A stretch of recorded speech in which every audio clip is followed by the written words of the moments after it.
Baik, siang ini kita akan melaksanakan simulasi perkuliahan tinjauan dan kritik seni. Sudah ada mahasiswa yang menjadi responden ya, volunteer. Ada Hatman, sehat Hatman? Alhamdulillah sehat, Pak. Oke, Hatman nanti akan dipilih jadi ketua kelas ya, yang memimpin untuk berdoa sebelum nanti kita mulai kelas. Ada Hilda. Hilda aman, Hilda? Oke, Hilda, makasih. Evi, aman Evi? Oke, Abizar. Oke, Giat, Salsa,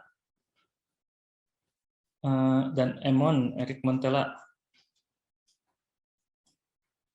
Oke, udah semua ya. Mungkin nanti ada beberapa lagi yang menyusul. Jadi kita akan sedikit mencoba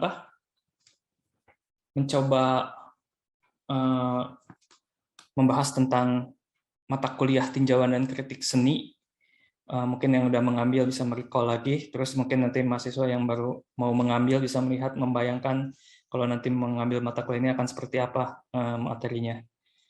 Oke, sekarang tadi ketua kelasnya sudah dipilih ya, jadinya Hatman ya. Ya udah ada tambahan lagi, Irfan udah ada. Oke, tadi jadinya Hatman ya ketua kelasnya ya. Kita langsung berdoa dulu aja, dipimpin oleh Hatman. Silakan Hatman. Baik, kepada rekan-rekan sekalian, sebelum memulai perkuliahan kali ini, alangkah baiknya kita berdoa terlebih dahulu. Berdoa menurut agama dan masing-masing. Dipersilahkan.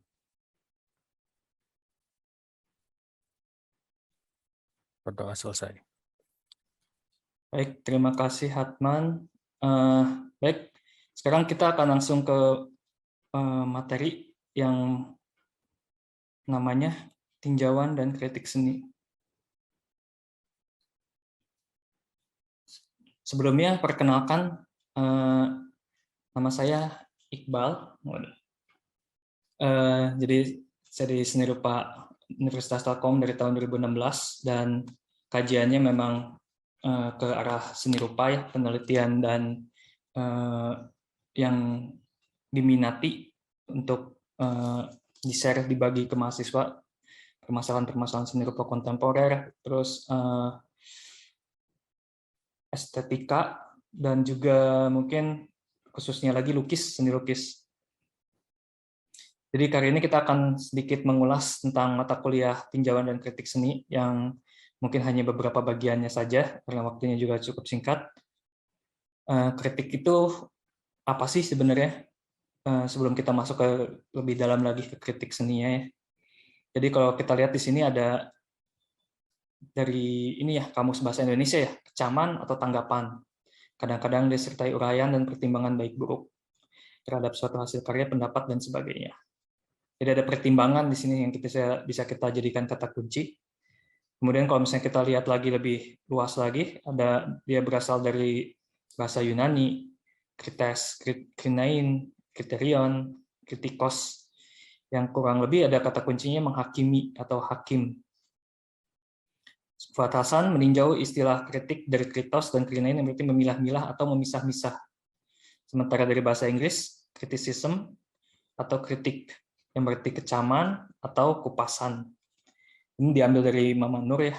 Ada buku wacana kritik seni rupa di Indonesia. Mama Nur sendiri seorang kritikus yang sudah berpulang ya, namun dia salah satu kritikus penting di Indonesia yang mencoba mendefinisikan apa itu kritik seni. Ya kurang lebih kritik itu adalah, kata kunci tadi adalah pertimbangan, menghakimi, hakim, atau memilah, atau mengupas. Tapi dari situ jadi fondasi kita tentang memahami apa itu arti kritik. Lalu bagaimana dengan kritik di seni rupa? Kritik di seni rupa adalah perbincangan mengenai seni rupa. Tujuan dan kritik seni rupa adalah memberikan atmosfer pemahaman, khususnya supaya orang memperoleh informasi dan pemahaman berkaitan dengan mutu suatu tanggapan karya seni rupa dan membina iklim tanggapan terhadapnya. Yang mengatakan ini adalah Edmund Burke Feldman. Bisa kalian ini ya, lihat wajahnya. Kalau orang berjenggot panjang kayak gini biasanya orangnya ngomongnya benar ini. Kalau udah kasang foto terus mukanya serius banget kayak gini. Ini adalah sosok kritikus dan penulis yang cukup penting di seni rupa yang akan banyak kita gunakan metodenya di mata kuliah ini. Oke, itu sedikit penjelasan tentang mata kuliah ini ya, sedikit tentang apa itu kritik seni rupa sebenarnya. Tapi mata kuliahnya bagaimana? Di mata kuliah ini kita ada capaian pembelajaran mata kuliah kurang lebih tujuannya adalah mahasiswa mampu memahami definisi kritik dan fungsinya dalam seni rupa. Mahasiswa mampu memahami kajian seni rupa dan mampu mengidentifikasi periode dan gaya penting. Mahasiswa mampu menulis esai, tinjauan, dan kritik seni rupa. Jadi pada mata kuliah ini kalian diharapkan untuk pada akhirnya memahami apa itu kritik, memahami fungsinya. Jadi kritik itu tadi bukan hanya mengupas, mengulas, tapi juga membangun atmosfer pemahaman. Mampu memahami kajian seni rupa. Kajian seni rupa itu sangat luas, tapi nanti bakal kita secara sistematis kita lihat kronologisnya ya. Mengidentifikasi periode dan gaya penting. Dan yang lebih penting lagi, kalian mampu menulis. Karena kita mungkin lebih banyak berkarya di seni rupa tuh, tapi ada beberapa yang mungkin udah memiliki kajian, mulai menulis, tapi sesuatu yang cukup jarang sebenarnya menulis tuh. Tapi di sini kita akan banyak menulis dan sebenarnya lebih ke arah bagaimana pemikiran kritis kalian akhirnya membangun gaya tulis kalian. Jadi bahan kajian yang akan kalian dapatkan di mata kuliah ini adalah apa itu peran kritikus dan kurator, dan peran-peran berkepentingan lainnya di medan seni rupa, sejarah seni rupa Barat, sejarah seni rupa Indonesia, seniman, kritikus, dan kurator penting yang membantu mendefinisikan seni rupa, kajian dan esai-esai penting yang membantu mendefinisikan seni rupa, dan kemampuan menulis tinjauan seni rupa, kemudian menulis kritik seni rupa dengan metode Veltman dan Barat. Tadi ada Veltman, Edmund Burke Veltman, dan nanti ada Terry Barat yang akan kita pelajari. Pada pertemuannya akan ada 14 pertemuan seperti biasa, seperti mata kuliah lainnya. Pertemuan-pertemuan ini akan diisi dengan materi-materi yang secara kronologikal akan membahas tentang sejarah seni rupa Barat, dan lebih spesifiknya adalah tinjauan dan kritik seni rupanya. Jadi pertemuan ini adalah perkenalan kuliah ini. Terus pertemuan kedua kita akan mengenal apa itu peran kurator dan kritikus. Pertemuan ketiga, periode sejarah seni rupa Barat. Pertemuan keempat, kita akan belajar penulis-penulis klasik, Vasari, Ruskin, dan Baudelaire. Terus pertemuan kelima akan ada penulis modern yang lebih kritik, yang sudah mulai tulisannya sudah mulai mendefinisikan apa itu kritik seni modern, dari Clive Bell dan Roger Fry. Kemudian ada Clement Greenberg. Ini pertemuan 6. Pertemuan 7 sebelum UTS kita akan membahas Harold Rosenberg. Kemudian pertemuan 8 kita akan membahas seni rupa modern Indonesia. Masuk ke pertemuan 9 kita akan masuk ke seni rupa modern. Pertemuan 10 kita akan membahas teori kritik Veltman yang mungkin tadi sudah kita bahas beberapa kali. Kemudian teori kritik seni Terry Barat yang merupakan sebenarnya pengembangan dari Veltman. Kemudian pertemuan 12 analisa kritik karya seni rupa modern. Pertemuan 13 baru kita membahas seni rupa kontemporer yang mungkin lebih sejaman, lebih dekat dengan keseharian kita. Pertemuan 14 kita akan pameran seni rupa kontemporer. Kita akan mengkritisi apa ya venue-venue atau event-event seni rupa yang bisa kita kaji, kita kupas dan membangun atmosfer pemahaman tadi.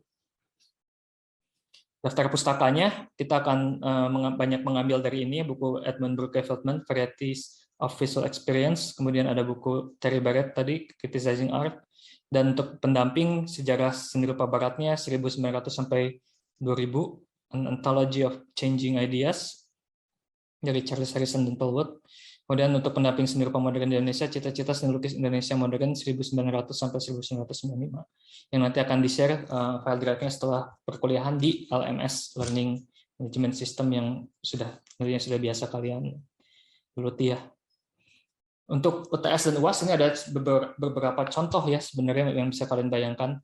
Jadi soalnya kalian akan membahas tentang metode Burke Veltman yang kalian terapkan pada karya yang kalian pilih. Dan di sini diterapkannya menerapkannya kalian spesifik pada metode deskripsi dan analisis formal, 2 tahap pertama dari Burke Veltman. Jadi kurang lebih supaya tidak terlalu membingungkan mungkin ya istilah-istilahnya, kalian akan membahas sebuah karya menggunakan metode kritik seni. Itu untuk UTS-nya. Contohnya mungkin seperti ini ya.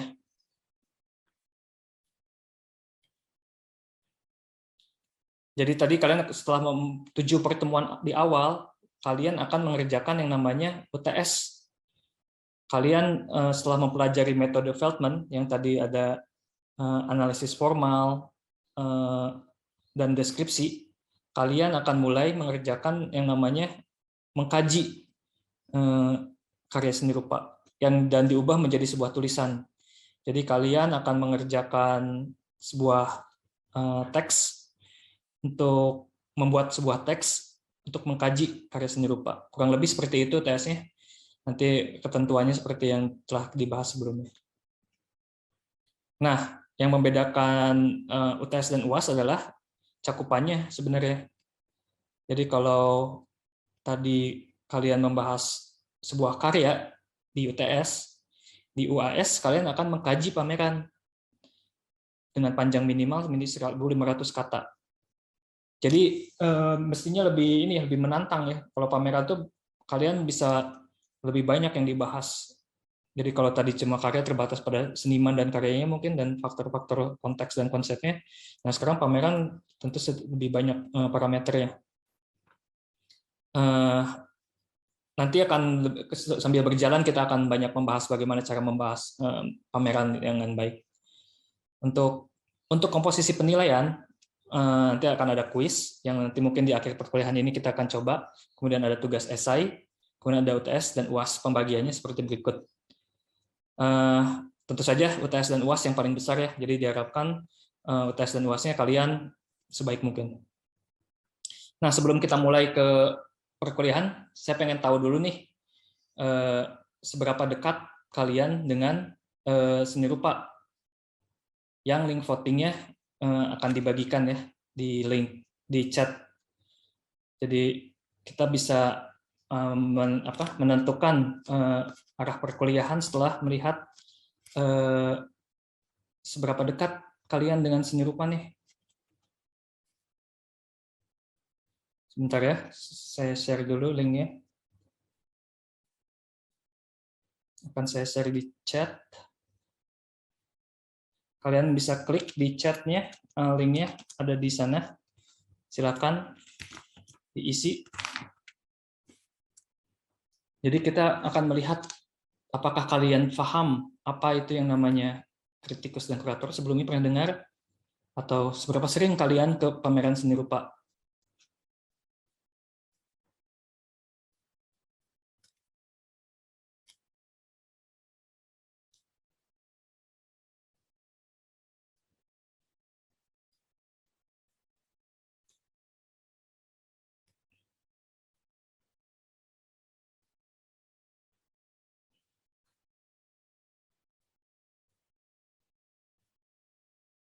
Oke. Ini nanti pertanyaan yang muncul ya. Seberapa sering kalian kata ini mana yang familiar ya? Terus kita lihat hasilnya. Sudah ada yang mengisi ya.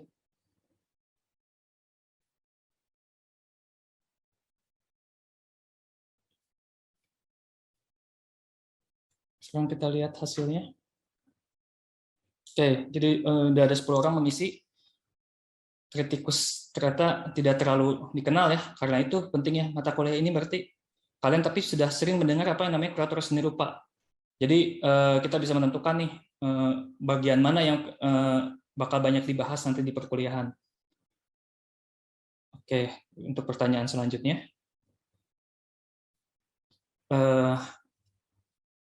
Jadi yang menyempatkan dan jika ada pameran yang menarik dan jarang ke pameran, sudah ada yang mengisi nih. Cukup banyak ternyata yang sering ke pameran ya. Bahkan yang tidak pernahnya kosong gitu. Jadi bisa dikatakan kalian cukup aktif datang ke event-event yang berhubungan dengan pameran seni rupa. Yang mestinya tidak ada masalah ketika nanti tugas UAS. mengkaji pameran. Oke, sebenarnya ini untuk menentukan parameter seberapa sering kalian dan pemahaman kalian tentang kurator tadi dari 8 anak, dan ternyata yang menarik ya kalau dilihat dari yang terupdate ini, yang paling tinggi adalah jika ada pameran yang menarik, tentu saja ya. Oke.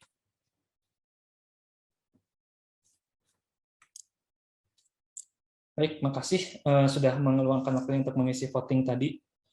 Sekarang kita kembali ke materi lagi. Jadi nanti dari voting tadi kita bisa membahas lebih banyak ke arah kritik seni rupanya, ke peran kritikus, dan tentu saja kuratornya juga. Dan juga kalian ternyata sudah banyak berinteraksi dengan event-event yang mestinya tidak jadi masalah untuk UAS nanti. Jadi di sini akan kembali ke capaian ya. Capaian dan rencana studi tinjauan dan kritik seni ini adalah mengapresiasi karya dalam bentuk tulisan. Jadi menulis akan jadi hal yang sangat natural ketika kalian di perkuliahan ini mempelajari karya penting yang membantu mendefinisikan karya seni rupa. Kalian akan banyak berkenalan dengan karya penting dan senimannya. Kalian juga akan berhadapan dengan teks-teks penting yang menyoal sejarah seni rupa Barat dan seni rupa Indonesia.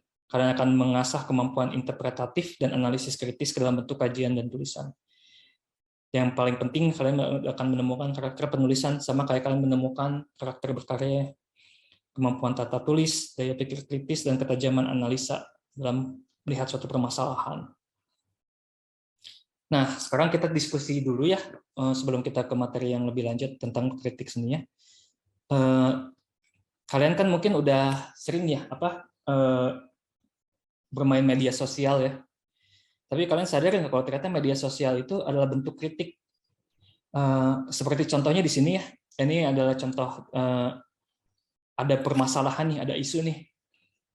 Bagaimana isu di media sosial yang kalian lihat, bagaimana masalah estetika ternyata masalah kecantikan, beauty yang diterapkan di industri fashion. Bagaimana model-model sekarang ini sebenarnya udah mulai dikritik sih ya. Penggambaran model tuh kan dari barat banget, matanya belotot, matanya bulat ya istilahnya, dan tinggi, berambut pirang. Wah, biasanya makanya di Indonesia yang keturunan Indo tuh biasanya muncul menjadi bintang sinetron atau apa.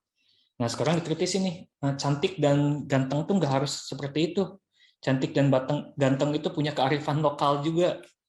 Jadi salah satu bentuk ekspresinya dari model-model ini ada model yang ceritanya dia mendaftarkan diri di sebuah agensi, tapi dia ditolak karena matanya katanya terlalu sipit dan dianggap tidak masuk kriteria model. Bahkan dianggapnya dia matanya terlalu menutup sehingga kesannya dia lagi merem. Padahal ini matanya dia ya seperti ini. Kemudian ada juga model-model yang kalau ini dia mulai ditemukan ya, model yang wajahnya mungkin cukup unik, tapi dia mulai diapresiasi kecantikannya dan menghiasi model cover-cover majalah model di barat sana. Nah, sekarang saya mau nanya nih, kalau pengalaman kalian nih yang sifatnya kritik netizen yang paling kerasa yang menurut kalian menarik, mungkin kalian ada entah itu kalau K-pop atau apa gitu ya, biasanya keras-keras kan ya.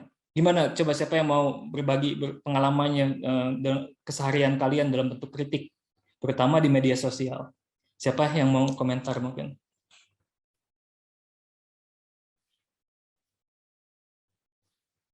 Pengalaman kritik di media sosial.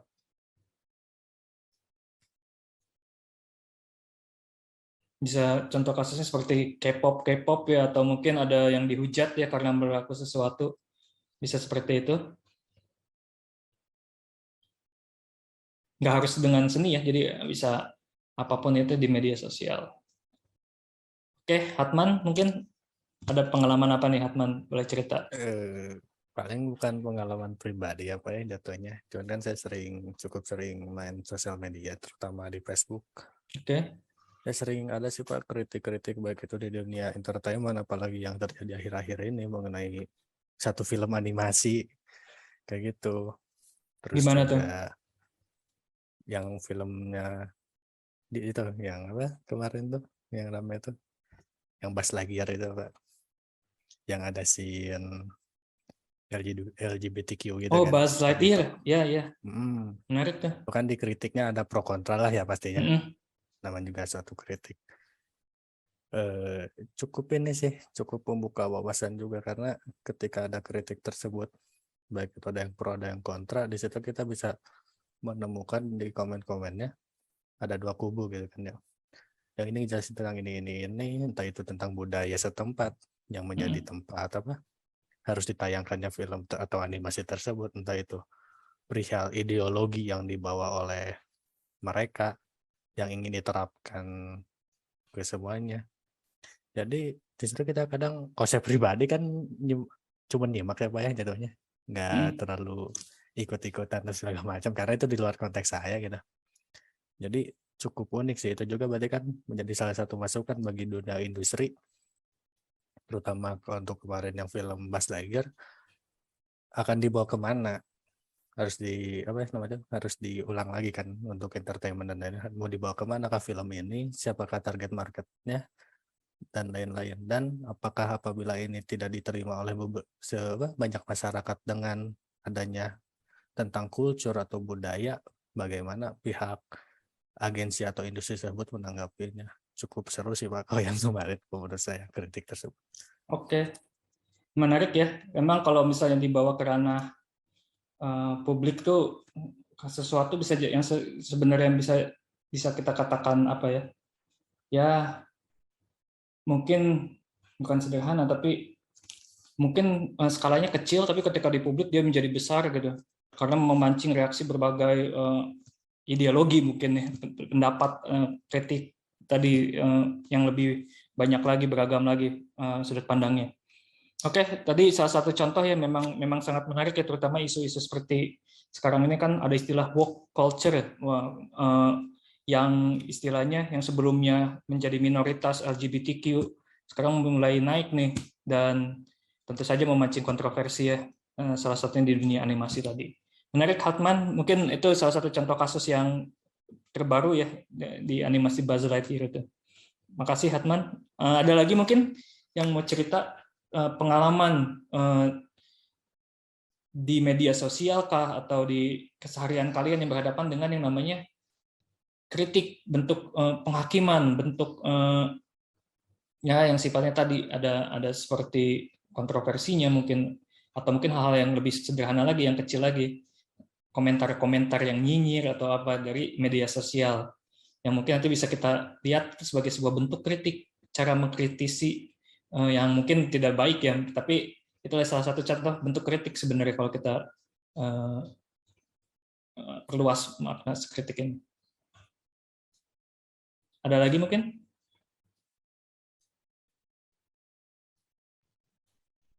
Itu Pak, yang mengenai seseorang yang melemparkan kue ke lukisan Mona Lisa Pak di Louvre. Oke, itu salah satu contoh ya. Tadi Salsa bilang resen ya, tapi coba Abi dulu ya. Abi gimana Abi? Gimana?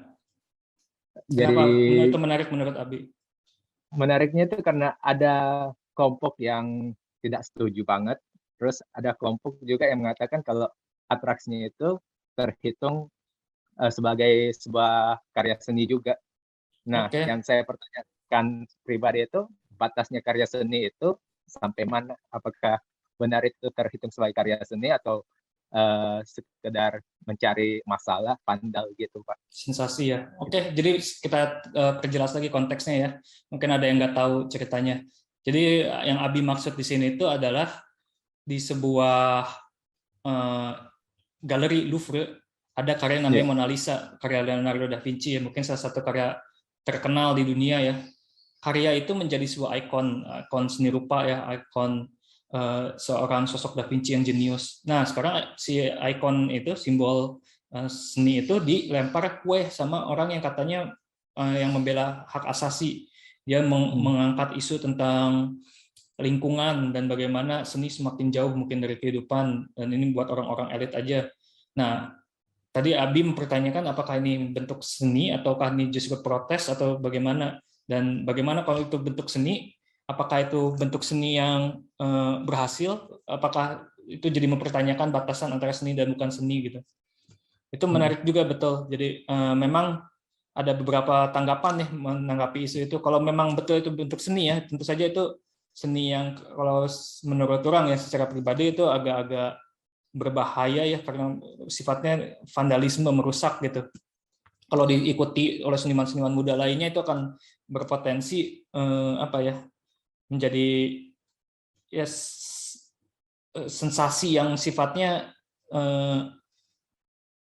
apa ya tidak dalam gitu, dangkal kalau operasinya seperti itu gitu. Dan ya bahayanya menjadi diikuti oleh seniman-seniman muda lain gitu. Moga aja itu bukan sebuah bentuk seni ya, tapi dia yang katanya tadi bentuk protes. Tapi menariknya lagi Bi, ada sudut pandang lain yang melihat kejadian itu. Jadi ada sudut pandang lain yang mengatakan kalau kejadian itu direkayasa untuk menaikkan lagi tuh atensi orang-orang ke museum, atensi orang-orang ke karya-karya klasik, sehingga naik lagi perbincangan-perbincangan yang sifatnya kritis terhadap kayak tadi Abi mempertanyakan bentuk apakah itu bentuk seni, apakah ini yang mengacu pada kasus tadi gitu. Memang menarik tuh. Jadi ada kalau kalian search nanti ada berita Mona Lisa dilempar sama cake.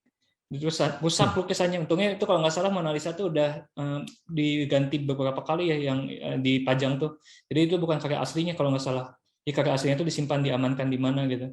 Tapi tetap aja itu sebuah karya yang penting ya. Dan aksinya tadi itu menjadi semacam pertanyaan juga buat kita apakah itu betul-betul sebuah respon kritis atau itu sebuah gimmick atau itu sebuah tadi konspirasi yang ya mungkin nanti jawabannya seiring waktu ya. Nanti mungkin satu lagi ya, Salsa tadi mau udah raise hand, gimana Salsa? Kalau saya waktu kalau saya waktu itu sih Pak, pas tahun lalu kalau nggak salah kan film Turning Red rilis kan, terus lumayan banyak juga kayak kritik dari orang-orang yang kayak karena kan film itu kan tentang coming of age gitu, terus banyak juga orang-orang yang kayak ini berlebihan, ini begini, ini begitu, padahal sebenarnya kan di film itu cuman merepresentasikan bagaimana anak-anak remaja itu ketika mereka tumbuh gitu kurang lebih. Judulnya film apa? Turning Red. Oh itu nggak tahu tuh. Ceritanya tentang apa emang? Itu di Disney. Jadi film Disney tentang salah satu tentang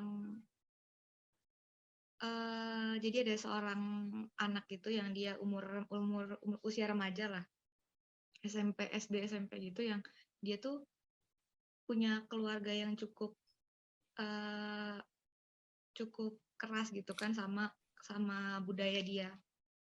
Terus jadi kayak banyak kayak semacam restriction dari si anak itu, kena harus nggak boleh begini, nggak boleh begitu dari keluarga itu. Suatu ketika dia rebel gitu kan. Terus dari rebelnya itu dia karena dia rebelnya itu dia berubah jadi apa sih, kayak panda merah gitu Pak. Jadi si panda merahnya ini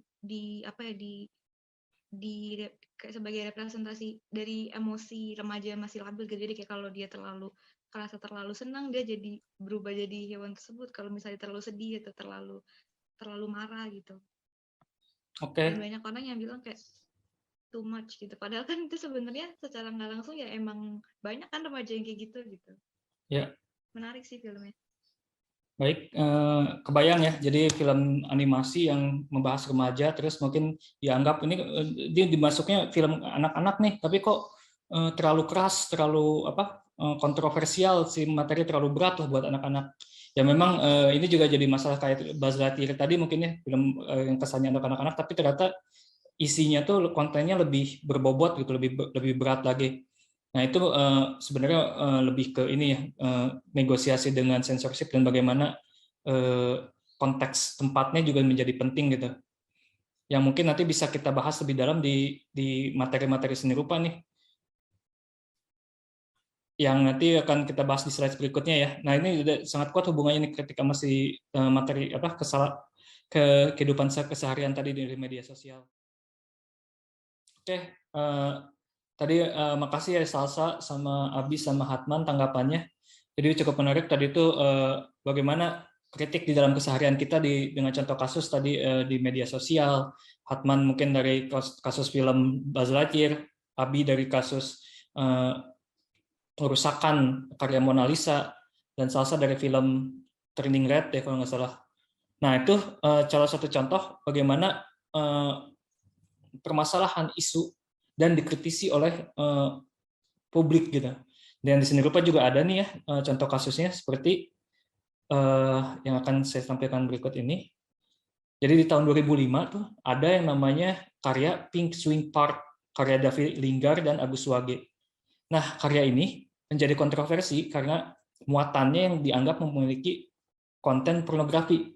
Mungkin dekat-dekat sama yang tadi dibahas sama Hartman ya tentang Buzz Lightyear itu yang kalau di Hartman tuh hubungan sesama jenis ya kalau nggak salah Buzz Lightyear kan mencium cowok atau apa gitu ada tokoh seperti itu.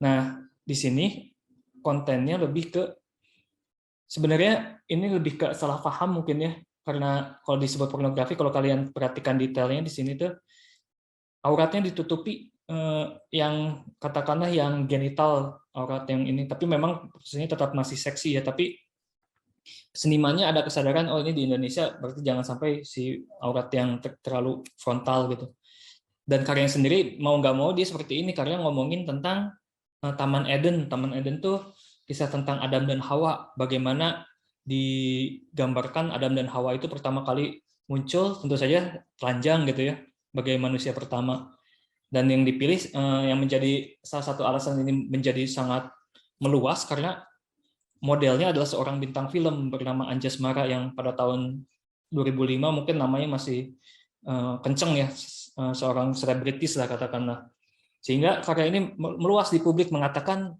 karya seni rupa tuh janganlah yang porno-porno janganlah yang mengumbar telanjang-telanjang gitu sehingga akhirnya menjadi pertanyaan yang sebenarnya ditanyakan Abi tadi batasan seni itu sampai mana nah saya jadi pengen tahu nih menurut kalian bagaimana ya batasan seni terutama menyangkut dengan pornografi nih gimana misalnya siapa yang mau komentar dulu deh menurut kalian karya tadi terlalu vulgar nggak dengan menggambarkan wanita pria dan wanita di foto terus ya cukup terlihat ya bagian tubuhnya dan berpose seperti di hutan gitu, tapi ditutupi sih genitalnya ditutupi. Itu termasuk porno nggak? Dan itu memang di galeri ya, dipamerkannya bukan di ruang publik sebenarnya, tapi di galeri ya walaupun ya jadi ruang publik juga sih galeri dibuka untuk umum, tapi dia menjadi sebuah karya seni yang nggak ngomongin tentang pornografi sebenarnya, tapi ngomongin konsep senimannya ngomongin tentang sebuah teori penciptaan dan mungkin ada kritik-kritik sosial lain di karya itu, karya David Lingard dan Agus Wage. Gimana menurut kalian? Oke, Irfan Azari. Gimana Irfan? Menurut Irfan? Izin nanggapin Pak. Sebenarnya kenapa yang tadi itu kan sempat di Southport juga ada pihak FPI apa ya? Iya betul. Yang menjadi ramai karena pihak FPI yang memaksa, yang mendesak, meminta itu diturunkan. Gimana Pan? Kalau menurut Irfan sih sebenarnya konteks pornografi itu mungkin gimana ya? Enggak sih, cuman karena karena masyarakat kita mungkin karena nganggap hal yang semacam bugil, terus sesuatu yang yang telanjang itu di Southport-nya tuh hal yang cabul gitu, sehingga sehingga masyarakat tuh jadi kayak oh ini nggak boleh nih, ini pornografi gitu, jadi udah kedoktrin gitu loh Pak. Oke, jadi kita masih menganggapnya sesuatu yang telanjang itu sama dengan pornografi mungkin ya, makanya orang-orang pada keras ini. Oke, itu dari Irfan. Sekarang kita lanjut ke Hatman. Gimana kalau menurut Hatman? Mirip sama yang Irfan sih Pak jatuhnya, cuman kalau kata saya sih mungkin karena faktor budaya juga ya Pak ya. Budaya, oke, gimana? Kan secara historis gitu ya, Indonesia kan mungkin bisa dilihat karya-karya Indonesia yang mau indie kan tidak merepresentasikan hal tersebut mungkin ya Pak. Kalau di Indo gitu. Cuman kan kalau di luar negeri itu mungkin satu hal yang lumrah ya Pak ya, karena ada beberapa karya pada abad pertengahan pun yang menginterpretasikan tentang apa yang berada di dalam Bible itu kan banyak yang direpresentasikan atau divisualisasikan demikian gitu Pak. Ya. Jadi mungkin karena budaya Indonesia ya agak mungkin lebih bisa dibilang agak ketimuran, dan juga di satu sisi orang belum mungkin orang-orang atau kelompok tersebut belum mengerti tentang konsep atau gagasan pada suatu karya seni. Jadi ketika mereka melihat suatu visual demikian, mereka berasumsi lain, sedangkan si seniman tersendiri ingin menyampaikan pesan yang lain. Itu hal yang wajar sih Pak dalam dunia apapun, terutama dunia karya seni. Oke. Jadi Hatman sama Irfan melihat itu sebagai sesuatu yang pasti terjadi ya, terutama konteksnya di Indonesia gitu. Oke, ada yang mau menanggapi mungkin?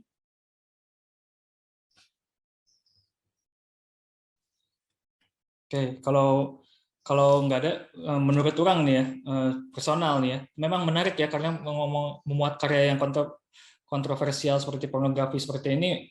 Sebenarnya ada beberapa kasus juga yang mungkin tidak sebesar kasus ini karena dia menjadi besar itu karena selebritisnya tadi, status selebritis, dan pamerannya juga skalanya internasional.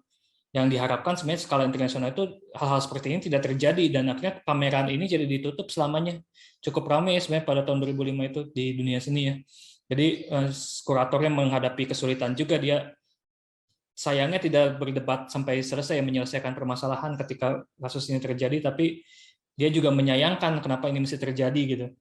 Dan memang ya kalau di Indonesia ya, kan anggapannya kita tuh adalah negara dengan mayoritasnya negara Muslim. Jadi mau nggak mau kita harus ya berdamailah atau kompromi dengan hal-hal yang sifatnya tadi nudis atau yang terlalu mengumbar organ tubuh itu sebaiknya jangan sampai terlalu seperti itu gitu. Tapi kalau kita lihat lagi sejarahnya Indonesia seperti di Bali gitu misalnya. Sebenarnya di Bali itu kan wah, kalau Antonio Blanco tuh menggambarin kenapa dia pindah ke Bali karena eksotismenya ya. Wanita-wanitanya memang terbiasa bertelanjang dada gitu ya dan lain-lain gitu. Sehingga ya Indonesia itu sebenarnya apa gitu kan pertanyaannya. Karena Indonesia itu sebenarnya sangat luas. Kalau kita ngomongin dari satu yang mayoritas saja, ya mungkin akan ada banyak represi dan tidak terlalu ini ya. Kita tidak bisa terlalu seenaknya gitu menggunakan image-image yang ingin kita gunakan. Tapi pada akhirnya masalahnya konteks lagi gitu. Mungkin yang terjadi adalah salah paham yang bagaimana sebenarnya ini bisa dicegah dengan ya mungkin display pamerannya kah, terus nanti ada batasan umur yang ketika masuk ke galerinya yang sehingga anak-anak mungkin atau di bawah usia remaja tidak bisa masuk ya, dan butuh pendampingan khusus untuk karya-karya seperti ini nantinya ke depannya. Dan sekarang juga memang sudah seperti itu ya. Jadi karya-karya dengan muatan pornografi dan yang kontroversial yang menggunakan organ tubuh banyak menggambarkan keseksian katakanlah, itu jadi lebih diperhatikan lagi display dan bagaimana dia dipublikasikannya. Nah, itu salah satu contoh nih. Sekarang kemudian ada contoh lagi yang bisa kita bahas yang sama menariknya ya, bahkan baru-baru ini kejadiannya. Ini ngomongin tentang ya banyak hubungannya dengan tadi ya nudism. Jadi seakan-akan kuat konten pornografinya, padahal ya ini sebuah karya seni yang beyond, lebih melampaui si pornografi itu sendiri. Udah gak ngomongin tentang si tubuhnya, tapi gagasan apa di balik tubuh-tubuh ini gitu. Nah, ini yang baru-baru ini nih tahun 2002, baru kemarin masih hangat. Mungkin kalian tahu ada yang namanya pameran namanya Documenta. Dia menjadi sangat center di Indonesia karena pameran ini mengajak Ruang Rupa sebagai kolektif di Indonesia menjadi kuratornya. Jadi Ruang Rupa sebagai yang membingkai frame pameran ini mengajak kolektif-kolektif yang ada di seluruh dunia untuk berpartisipasi di Documenta. Documenta itu sendiri adalah sebuah pameran yang 5 tahun sekali ya kalau nggak salah.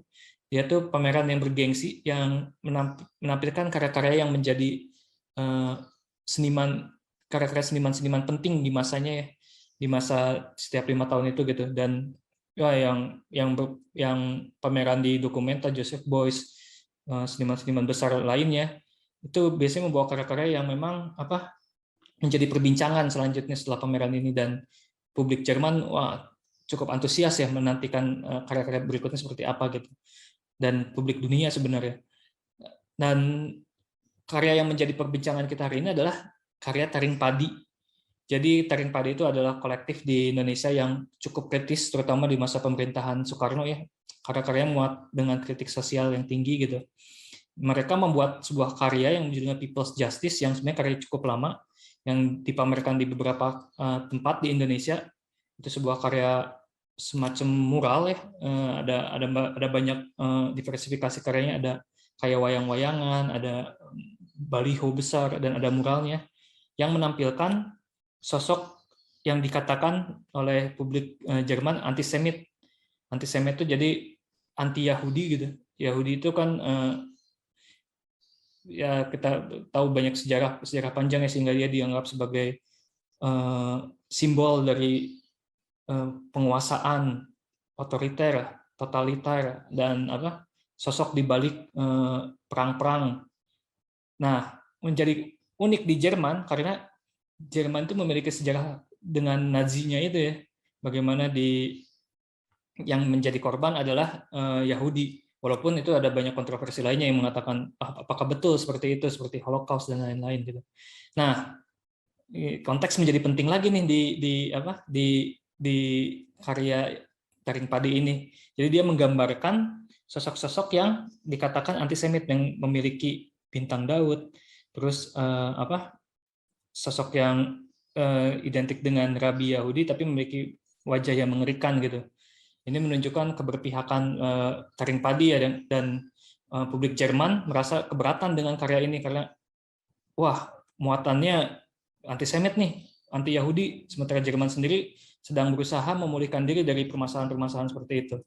Nah, ini menarik nih, kalau menurut kalian gimana nih karya-karya seperti ini membawa isu yang secara sosial tuh kontroversial gitu. Kita jadi karya-karya yang berat, ternyata membuka luka-luka lama gitu. Gimana menurut kalian? Karya tadi apakah memang mesti diturunkan? Karya tadi pada akhirnya diturunkan tuh. Jadi dia bahkan senimannya Taring Padi meminta maaf gitu ya, walaupun banyak yang mendukung juga karya Taring Padi itu, karena konteks lagi nih, kita bicara konteks lagi. Waktu karya itu dibuat, dia sedang menentang represi dari rezim Orde Baru Soeharto gitu. Gimana, ada yang mau komen? Mungkin satu anak aja, silakan. Tentang karya seni yang pada akhirnya memicu kontroversi atau opini publik yang terbagi, atau mungkin karya yang terlalu ya katakanlah isu-isunya kontroversial. Gimana kalian melihat dampak dari karya seni rupa itu yang pada akhirnya merembet tuh kemana-mana, mau membuka kembali permasalahan isu sosial? Salsa mungkin, gimana Salsa? Kalau saya sih paling kayak lebih ke sesuai tempat aja mungkin ya Pak ya, kayak kalau misalnya yang di Jerman tadi ngebawa isu-isu soal Antisemit ya. Antisemit, kelompok yang bersangkutan itu kan cukup sensitif ya di sana. Sedangkan kalau di Indonesia sendiri, dan si seniman itu juga kan dari Indonesia kan, sementara di Indonesia sendiri tuh ya nggak bisa dipungkiri kita cukup menentang dari kelompok tersebut gitu kan, secara nggak langsung, dan juga banyak yang mengumumkan hal tersebut gitu. Sementara di Jerman sendiri kan lebih kayak karena itu hal sensitif, hal yang pernah mereka alami gitu, jadi ya wajar-wajar aja mereka merasa itu tuh cukup nggak pantas lah gitu kasarnya. Jadi ya lebih ke, kalau saya lihat lebih ke masalah culture, masalah budaya juga sih Pak. Kayak kalau misalnya ngebahas itu di sana kan emang pasti nggak pantas, tapi kalau di Indonesia mungkin ya lebih ada jarak ya. Iya.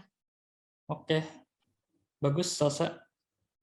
Ya, memang temanya cukup ini ya, cukup kompleks sebenarnya yang kita lihat. Tapi itu sebenarnya yang pengen saya tampilkan ya. Kalau ternyata karya seni rupa itu bisa memancing yang sesuatu yang lebih besar lagi, luka-luka lama dari sejarah gitu ya, muncul kembali tuh dengan karya-karya seni. Terus bagaimana isu-isu yang ada di sekitar kita, tapi tidak pernah kita selesaikan, tidak pernah kita bicarakan karena dianggap tabu, akhirnya kita ketakutan untuk membicarakannya. Tapi yang tadi saya tampilkan itu adalah satu bukti bagaimana seni rupa itu bisa mengangkat kembali permasalahan-permasalahan itu. Dan ya mungkin tidak menjadi solusi ya, dengan tidak harus menjadi solusi sebenarnya, tapi dengan mengangkat permasalahan tersebut, dan mungkin amplifikasi dari media sekarang sudah semakin ini ya, semakin luar biasa ya. Kita jadi sadar ada masalah itu dan mungkin perlu kita bicarakan kembali gitu. Oke, tadi sedikit banyak mengulas tentang bagaimana kritik di keseharian kita dan apa yang terjadi di keseharian kita dan dalam bentuk ya katakanlah di media sosial yang katakanlah kecil dalam artian kontennya ya. Dan sampai ke isu yang lebih besar lagi dari permasalahan pornografi dan juga tentang isu ya antisemitisme tadi di karakterin Padi ya. Nah, kita lanjut lagi ke materi ya. Tapi menarik ya, kalian sudah bisa luar biasa menyimpulkan permasalahan tadi dengan analisis kalian. Nanti kalian bisa cari lagi nih bentuk-bentuk kritik. Yang paling terbaru itu sebenarnya gejala sosial kita nih di internet ya, dalam bentuk tadi media sosial dan meme sebenarnya. Apakah meme itu bentuk kritik juga? Karena meme sendiri kita lihat lebih berhasil ya daripada tulisan kritik seni yang sangat eksklusif dan terbatas. Tapi meme dengan vernakularnya ya, dengan kebanalannya, dia menyebar dengan cepat gitu. Dia bentuknya kritik kan, suka nyinyir gitu meme tuh. Nah, ternyata dalam keseharian kita banyak berhadapan dengan yang namanya kritik ini. Nah, untuk materi kritik seni itu, kita akan banyak mengkaji bentuk, makna, dan karya-karya penting seni rupa. Ini kita lihat ada sebuah karya ya, namanya senimannya Abdullah Suryo Subroto. Ini adalah bentuk paling sederhana dari sebuah karya seni ya, mereplikasi alam gitu, menggambarkan kembali alam menjadi sebuah bentuk bidang dua dimensi yang ilusif ya. Ini di lukisan bidang dua dimensi yang dibuat seakan-akan dia memiliki kedalaman gitu.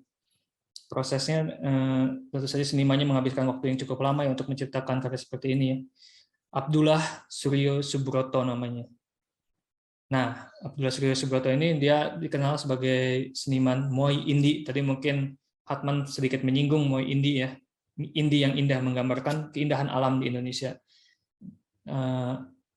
Oke. Ini bisa kita lihat, kita deskripsikan ada pohon, ada sungai, ada rumah. Kita bisa dengan mudah menjelaskan apa yang kita lihat di sini.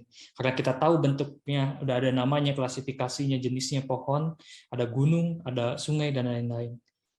Dengan kritik seni, kita coba lebih dari itu. Kita menganalisis bentuk sebelum ke makna ya. Nah, sekarang kalau kita lihat bentuk-bentuk seperti ini, bagaimana respon kalian? Kalau tadi kan ada pohon, ada gunung. Kita bisa membayangkan ini sebuah pemandangan alam yang indah gitu. Senimannya sedang membagikan pengalaman alam yang indah, membagikan ya kesan sejuknya gunung dan lain-lain. Tapi ketika kita berhadapan dengan yang seperti ini, bagaimana kita menjelaskan bentuk yang seperti ini? Oke, ini menarik juga nih. Bagaimana kalian merespon bentuk yang seperti ini? Itu namanya karya abstrak, yang bentuknya flat. Benar-benar menampilkan flat. Warnanya sangat terbatas. Merah, kuning, biru, putih, dan ada garis-garis hitam. Bagaimana kalian merespon karya itu?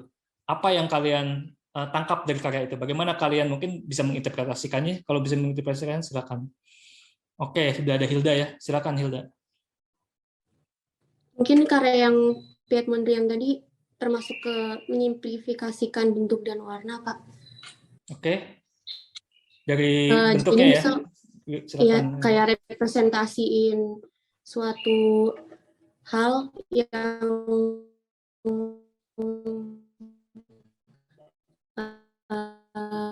disimbolkan. Oke.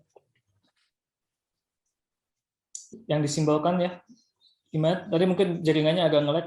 Jadi itu merepresentasikan simplifikasi ya, penyederhanaan bentuk. Oke, ya betul. Jadi Hilda, kalau kita lihat tadi karya Piet Mondrian ya, kita bisa mengambil kata kunci tadi simplifikasi. Karena kalau kita lihat lagi nih ya, bentuk-bentuk ini memang sebuah penyederhanaan, esensi dari bentuk. Dan ini adalah ciri khas dari seniman modern atau seni modern. Bagaimana segala sesuatu tuh, oke ini ilusi bidang 2 dimensi yang seakan-akan 3 dimensi. Seni modern dengan abstrak yang mengatakan, nggak usah pakai ilusi itu, kita tampilkan saja apa adanya. Gunakan bentuk yang paling esensial. Bentuk apa? Bentuk geometris, kotak, persegi, lingkaran, dan lain-lain. Di karya ini tentu saja banyak kotak ya, bentuk-bentuk persegi, persegi panjang dan lain-lain. Dan warna-warna yang esensial juga, warna merah, warna kuning, warna biru, semua bentuk-bentuk yang paling dasarnya gitu. Nah, ini adalah bentuk seni modern. Kalau ini bisa dikatakan karya seni Moi indie ya, dia salah satu bentuk seni modern juga di Indonesia sebenarnya. Tapi ini adalah modern dengan M besar yang merepresentasikan bentuk-bentuk karya yang tidak meniru alam, tapi menciptakan si alam itu. Bukan mereplikasi, tapi mencoba menemukan kembali realitas dan memaknai kembali bentuk-bentuk dengan narasi-narasi dari senimannya. Oke, kita lanjut lagi ya. Lalu bagaimana dengan bentuk yang seperti ini? Ini adalah karya Pablo Picasso. Pada waktu karya ini ditampilkan, dia menjadi sebuah karya yang cukup fenomenal ya. Karena pertama sama seperti karyanya Davi Lingga Pink Swing Park tadi yang menampilkan Anjasmara ya, selebritis yang tampil nudis, Picasso juga sama nih. Tapi dia menggambarkannya dalam bentuk yang disederhanakan kembali seperti tadi karya Piet Mondrian ini. Dia menggambarkannya menjadi bentuk-bentuk yang flat, datar, dan juga bentuk paling esensial dari tubuh wanita. Kalau kalian lihat di sini adalah jajaran, sebenarnya adalah jajaran wanita ya. Nanti akan kita bahas lebih banyak lagi nih di karya Picasso sebelumnya. Saya akan membagikan dulu, ada link pembelajaran yang bisa kalian akses yang berhubungan dengan kritik seni. Nanti bisa kalian klik di sini, di link sebenarnya dari IVA ya, Indonesia Visual Art Archive. Jadi yang kita bahas tadi itu bisa kalian cari-cari lagi nih di situs ini, atau kalian juga bisa mengklik ini untuk mendalami nih materi yang mungkin tadi kalau merasa wah terlalu cepat penyampaiannya, saya butuh mencatat, waktu untuk mencatat lagi. Nah itu bisa di sebentar ya, di situs YouTube yang linknya sudah kalian lihat tadi. Ini situsnya. Jadi mungkin tadi penjelasannya bisa kalian dalami lagi di link yang sudah di upload videonya di YouTube ini ya. Bisa kalian akses nanti. Oke.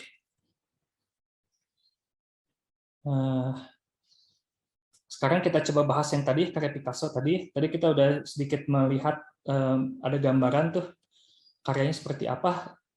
Ada wanita-wanita yang ya katakanlah berpose ya. Sekarang kita coba nih dengan menggunakan metode kritik seni Veltman, kita akan coba membahas karya tersebut. Sebelumnya akan saya sampaikan apa itu metode kritik seni Veltman. Oke, ini model Veltman ya. Jadi model Veltman itu adalah ada 4 tahap kritik yang nanti akan bisa kita gunakan untuk menganalisis karya ini. Mungkin kita akan sampai ke batas analisis formal dulu saja untuk menjelaskan karya ini. Oke, kita coba ya. Jadi 4 tahap kritik Veltman itu ada ini yang namanya deskripsi. Deskripsi sama seperti artinya yang kita kenal ya, menjabarkan apa yang terlihat di karya. Terus ada analisis formal, berfokus pada elemen atau aspek bentuk dan prinsip desain karya. Jadi ngomongin komposisinya udah seimbang belum? Ukurannya, apakah dampak ukurannya mempengaruhi kalian melihat karya ini? Tidak. warna kemudian. Apakah warnanya sangat kuat? Seperti apa yang kalian alami dampak dari warna tersebut? Wah, warnanya sangat cerah. Saya merasa fokus pada bagian bidang ini karena dia menjadi aksen dari warnanya. Warnanya sangat gelap sehingga bagian ini tidak terlihat. Bisa seperti itu. Kemudian ada interpretasi. Interpretasi sama seperti artinya kalian mencoba memaknai apa itu sih karyanya, itu ceritanya apa sih? Ngomongin apa sih karyanya sepertinya? Kemudian ada penilaian. Ini tahap terakhir. Jadi setelah kita ada deskripsi, analisis formal, interpretasi, ketiga tahap ini kita gabungkan, terus kita punya kesimpulan karya ini berhasil atau tidak. Karya ini merupakan sebuah karya yang penting atau karya yang biasa saja, atau karya yang bagus saja, katakanlah. 4 tahap ini akan kita coba nanti di membahas karya Picasso tadi. Oke, kita coba ya. Mungkin langsung aja, siapa yang mau coba nih? Kita sampai tahap deskripsi dan analisis formal. Siapa yang mau coba mendeskripsikan karya ini? Silakan. Sebut namanya ya. Nggak usah terlalu banyak, tapi apa yang paling kuat di image ini yang bisa kalian ceritakan kembali melalui kata-kata?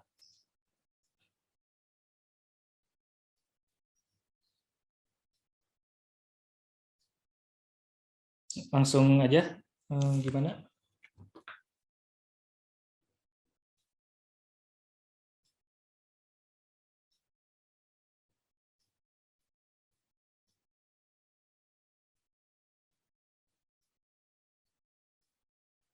Atau langsung aja di ini ya, dipilih ya.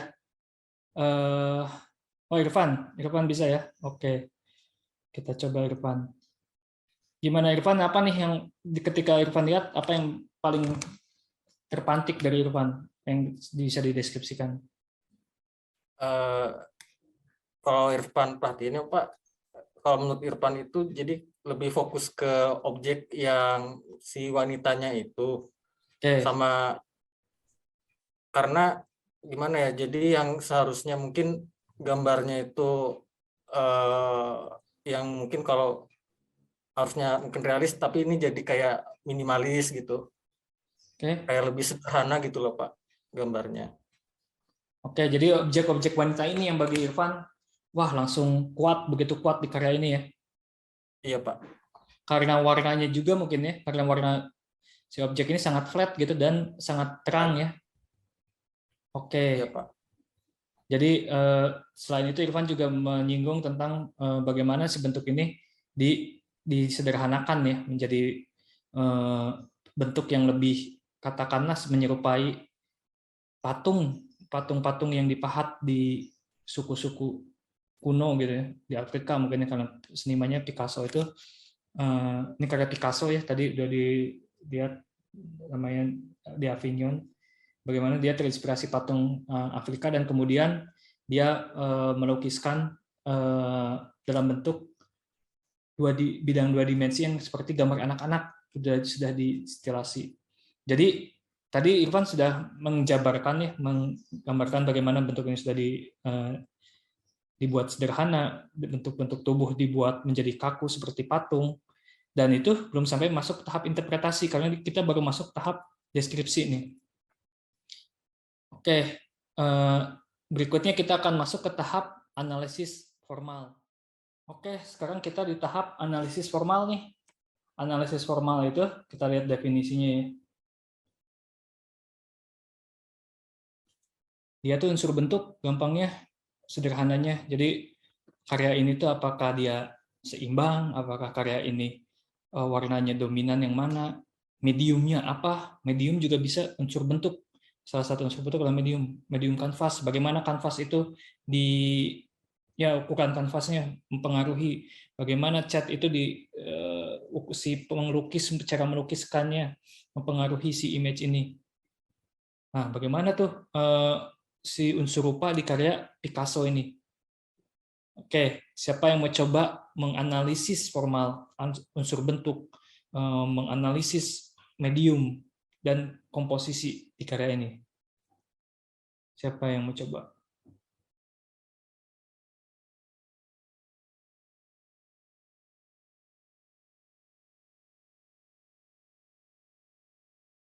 Gimana? Ada yang mau coba? Tadi unsur bentuk, komposisi, harmoni, dan medium. Mungkin buat anak lukis bisa lebih ini ya, lebih fasih mungkin ya. Siapa aja nih anak lukis ini? Abizar, Irfan, sama Erik. Irfan udah tadi ya. Erik sama Abizar mau coba nggak? Siapa nih di antara kalian? Atau mungkin anak yang lain di luar lukis?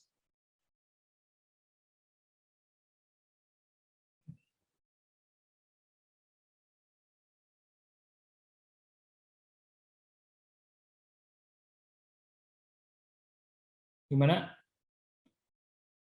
Erik atau Abi mau coba?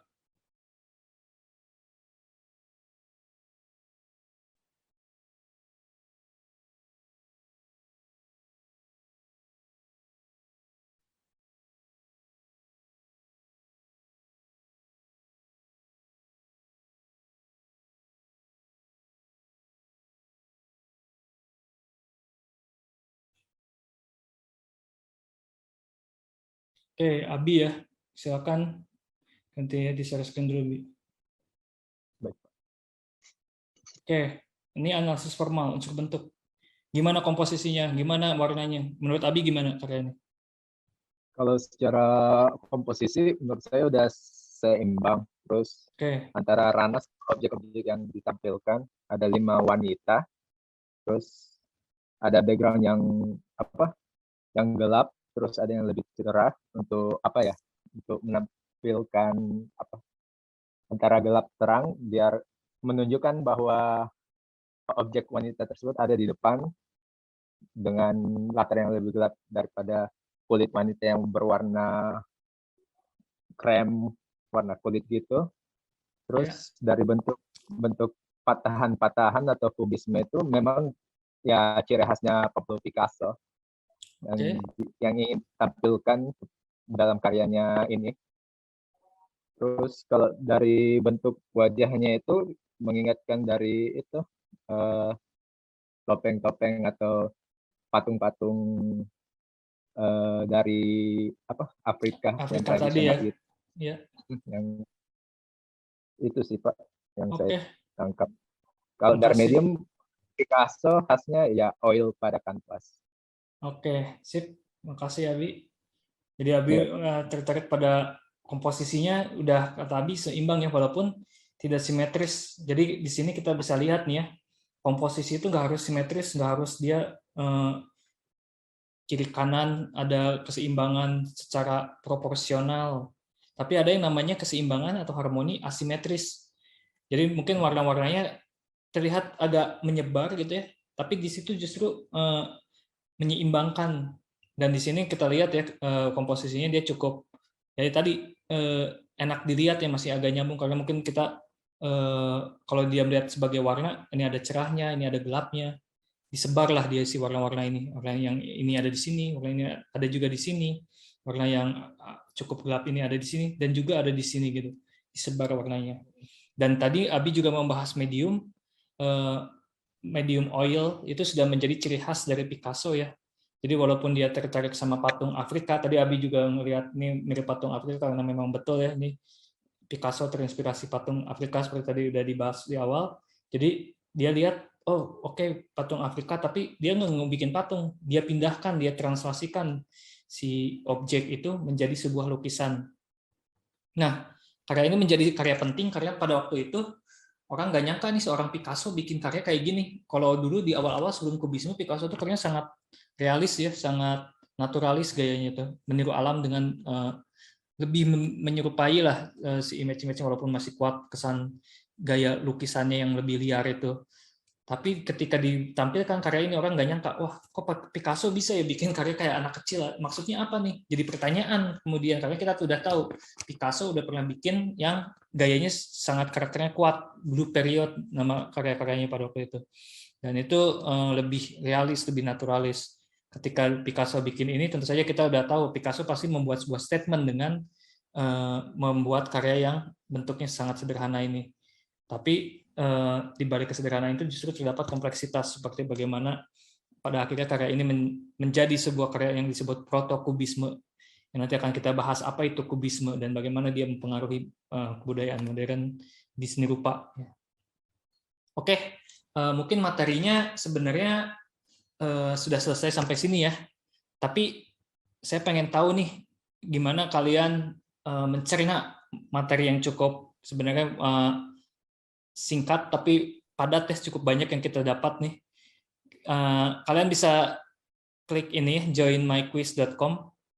Mungkin akan di share linknya di chat. Jadi kita akan coba melihat apa aja nih. Kalian masih bisa merecall nggak yang tadi sudah disampaikan. Jadi kita akan coba membuat sebuah quiz menggunakan quizzes yang akan materinya kita dapatkan dari presentasi tadi.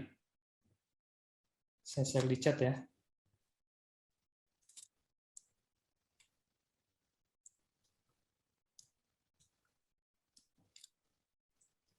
Silakan diklik. Setelah kalian mengklik itu akan diminta yang namanya join code atau kode untuk masuk ke quiz yang akan kita mainkan.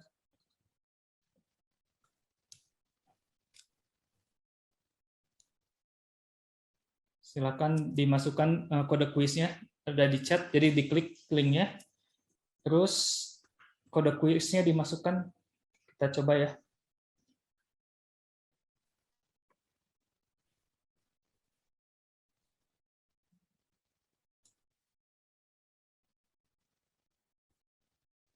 Oke, udah ada yang masuk.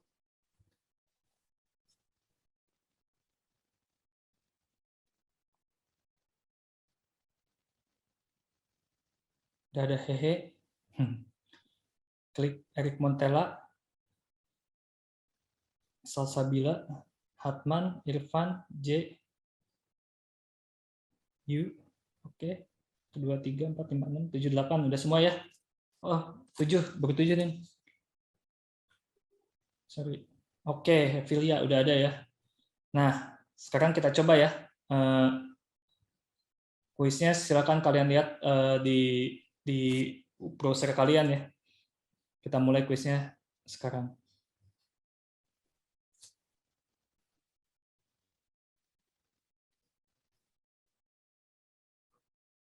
Ada 7 pertanyaan. Silakan dicoba.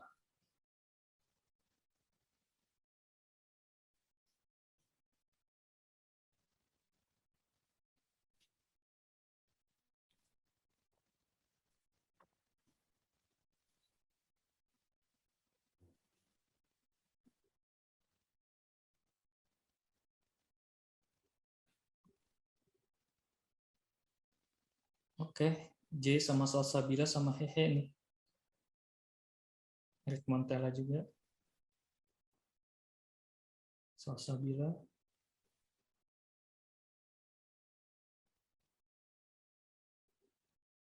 Oke, antara Eric Montella dan Salsabila nih, yang belum pernah salah.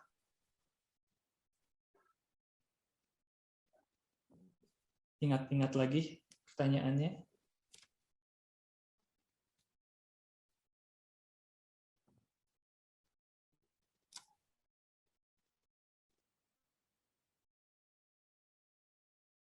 Ambil waktu, jangan buru-buru, tenang, pikir-pikir lagi. Jawabannya ada di materi yang tadi. Oke.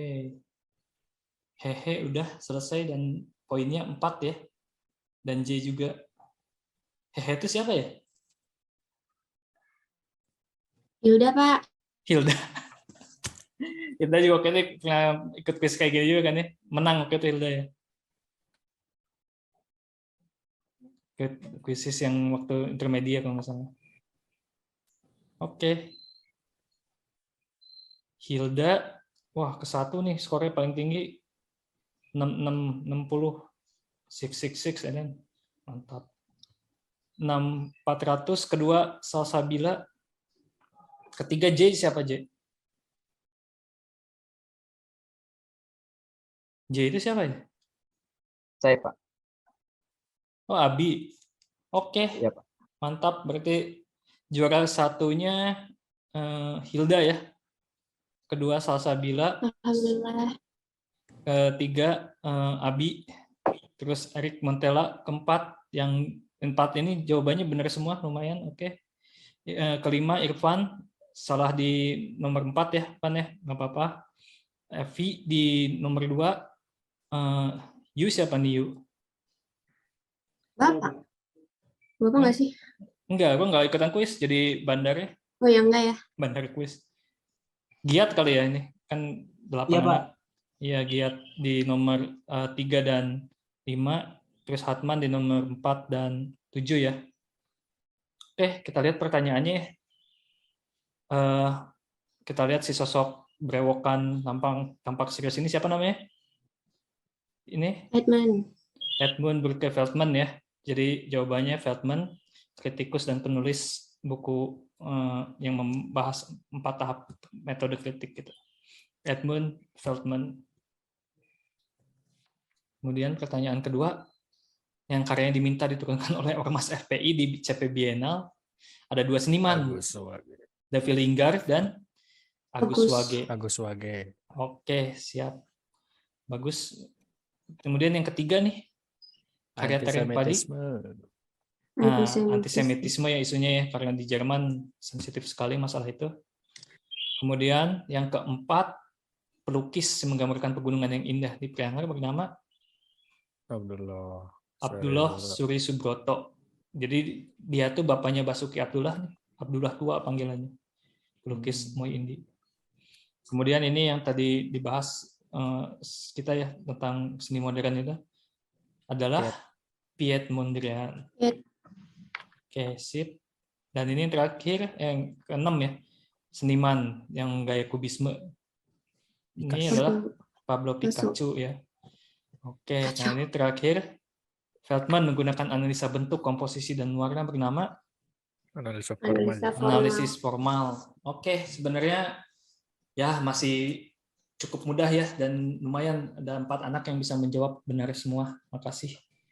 Oke, hadiahnya adalah ucapan terima kasih, beribu terima kasih. Beasiswa dong, Pak. Beasiswa LPDP ya nanti. Siap, ditunggu ya. Jadi sidang akhir, Pak.